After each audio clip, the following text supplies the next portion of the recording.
My name is Jack, and this is my presentation on selecting the proper medium for communication.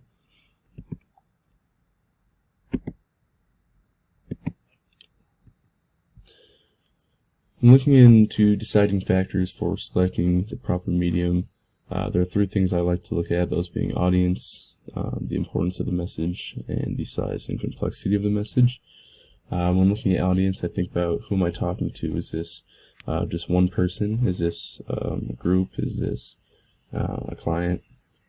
And looking at importance, I look at the urgency of the message. How urgent is this message? Can it wait? Can the response come in a few days, or does it need to be answered as soon as possible?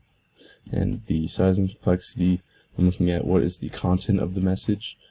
Is it project documents? Is it just a quick question? Is it a range of things there?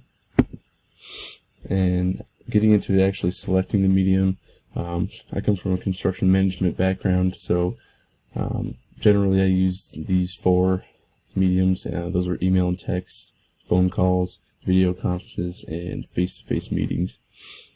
The first one here, email or text, I usually would like to use these when following up from a phone call or just to document information. So when there's a complex question or lots of information, I think emails are really good because when you need to go back in and reach into that email and pull out information, it's always going to be there. Better than relaying a lot of information over a phone call, and a lot of that can be forgotten. That leads me to phone calls. I like to use these for sharing general information or general quick questions that can be solved with a phone call. Confirming changes on the job site, or asking your superintendent, to send you a detail, whatever it might be. Getting into a video conference, these are really helpful when you have a group meeting that you need to get multiple parties together.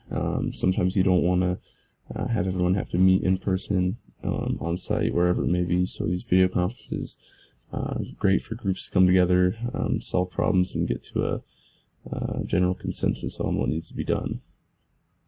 And finally, face-to-face meetings.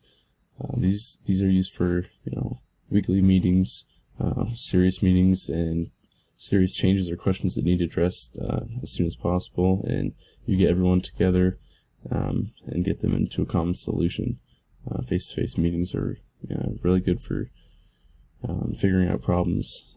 Rather than video conference, you guys can figure out a solution, but these face-to-face meetings, you guys can walk the site, look at the issue, and come to a solution together. Thank you.